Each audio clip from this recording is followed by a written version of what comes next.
In 1988, the Umbrella Corporation set out to create the perfect soldier. What followed was a trail of failed experiments, unspeakable suffering, and monsters that would haunt video games forever. The odds? Only 1 in 10 million humans could even survive the T-virus transformation, and for every Tyrant that made it out of the lab, countless candidates were erased, like Lisa Trevor, whose agony became legend. Today, Resident Evil fans know the names: T-002, Mr. X, Nemesis, but behind the boss fights lies a deeper horror. Every single Tyrant type was a desperate gamble in a corporate arms race. So how did these creatures go from impossible prototypes to mass-produced nightmares, and what went so catastrophically wrong that Umbrella's ultimate weapon became their ultimate undoing? This is every single Tyrant type explained. Before the world ever saw a Tyrant stalk the halls of a ruined city, the entire project teetered on the edge of impossibility. The science was brutal in its clarity. Only 1 in 10 million people could survive the T-virus long enough to become anything but another corpse. That meant, in a country the size of the United States, maybe 50 candidates at best. For Umbrella's researchers, that genetic bottleneck was more than a technical snag. It was a wall of bodies stacked high in pursuit of a single viable weapon. The numbers told a grim story. The T-virus killed nearly everyone it touched, stripping away higher brain functions and leaving behind either a mindless zombie or a puddle of necrotic tissue. Even the NE-alpha parasite, the so-called Nemesis, was so lethal that it killed every host within 5 minutes. Every host except one. Lisa Trevor's ordeal became the stuff of whispered legend in the labs. She was only 14 when Umbrella took her, subjected her to strain after strain, and watched as she did the impossible. Where others withered, Lisa's body adapted. She didn't just survive the original progenitor virus, she absorbed it, then endured years of T-virus injections, and finally, in 1988, received the NE-alpha parasite. Instead of dying like every other subject, Lisa's body simply devoured the parasite, fusing its genetic material into her own. The result? Tentacles sprouted from her back, and her biology became a living blueprint for both the Nemesis and the G-virus. For researchers, Lisa was both miracle and warning. Her agony lasted decades, locked away in a cell beneath the Spencer mansion, chained and studied as her body mutated and her mind slipped further away.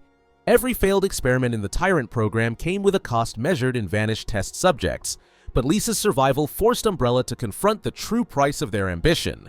The perfect soldier wasn't just rare, it was bought with the suffering of hundreds, distilled into a single, unending tragedy.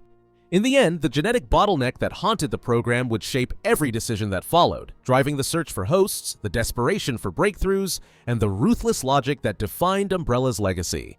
The T-001 was never meant to leave the lab.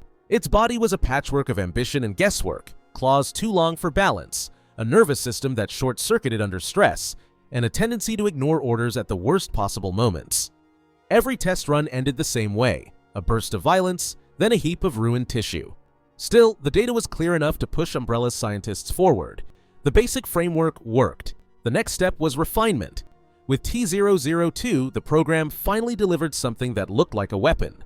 Standing over 8 feet tall, its pale skin stretched tight over 3 grafted hearts, T-002 could follow complex commands and survive wounds that would drop a bull elephant. In controlled environments, it responded to orders and showed problem-solving skills far beyond the shambling failures that came before.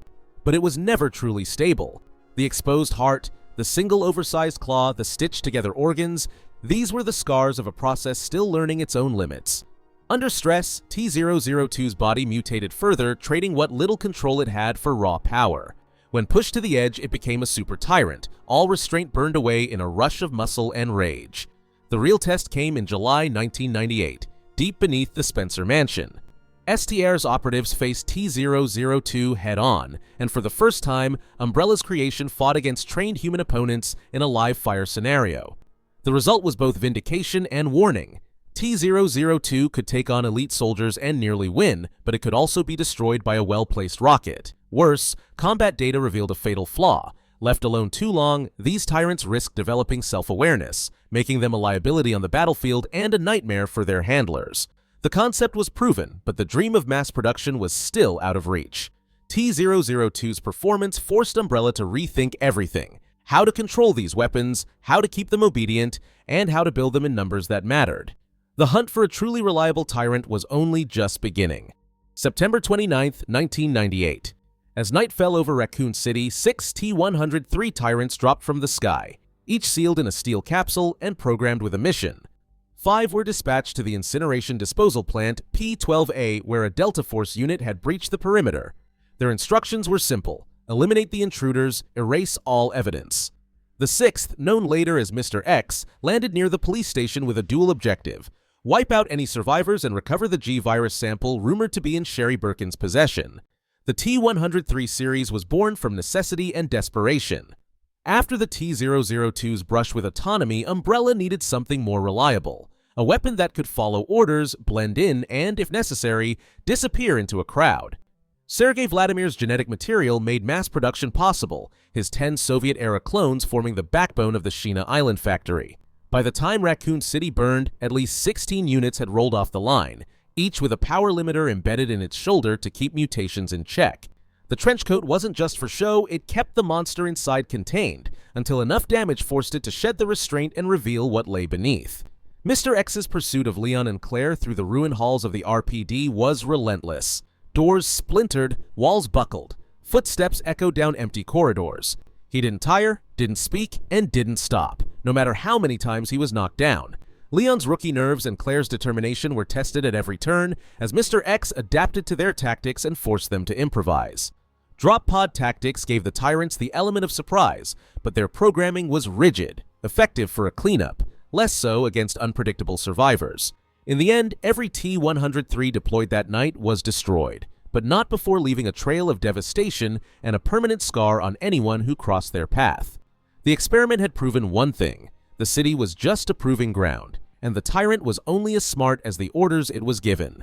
September 30th, 1998. The Nemesis T-Type wakes in a city already choking on disaster. Developed by Umbrella Europe, this Tyrant is no mindless brute. Its brain is threaded with the NE-alpha parasite, a living override that turns brute force into tactical genius.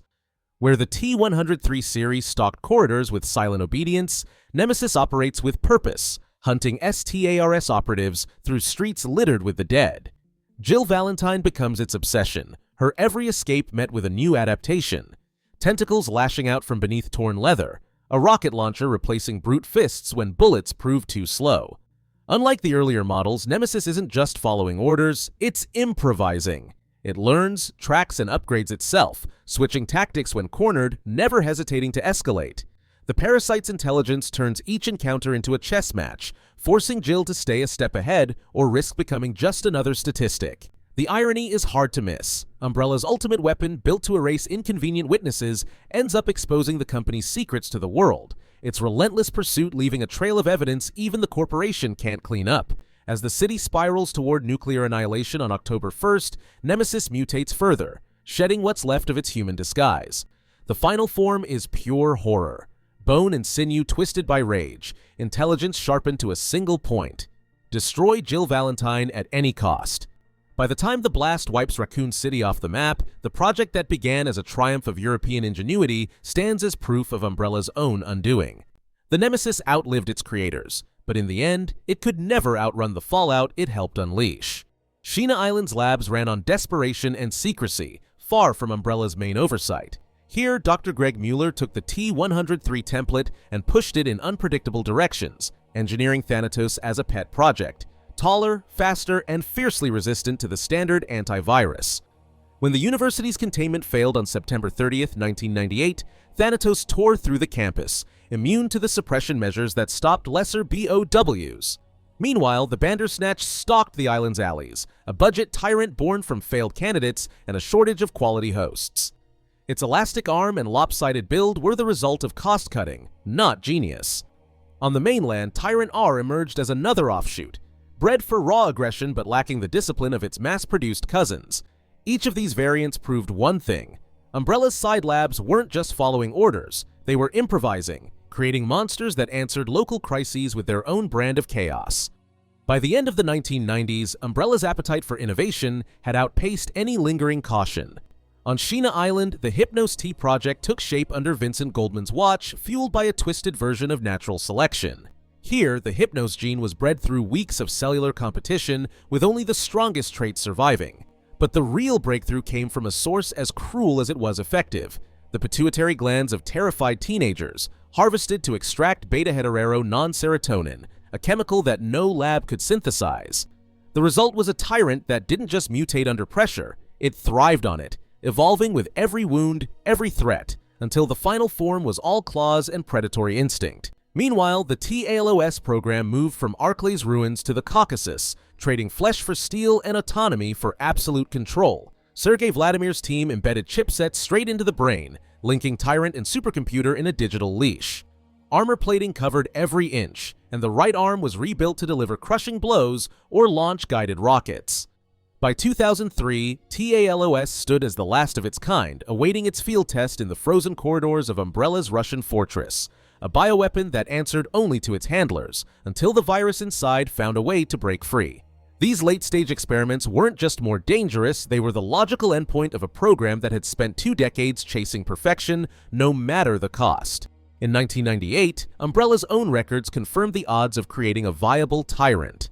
Just 1 in 10 million survived the process. From Lisa Trevor's tragic fate to the T-002's limited success, every breakthrough came with a human cost. By September 29th, 6 T-103 units were dropped into Raccoon City, each designed for unstoppable pursuit, but ultimately defeated. The Nemesis T marked a leap in intelligence, yet even it failed to secure Umbrella's control. Experimental outliers like Thanatos and TALOS only highlighted the program's fragmented ambitions. Despite thousands of pages of lab notes and after-action reports, key details, like the full extent of host selection or the fate of certain prototypes, remain classified. What is clear, the Tyrant project's legacy endures as cautionary evidence of unchecked ambition and the limits of bioweapon control. Each iteration proved one fact: no matter the design, every Tyrant was haunted by the flaws of its creators.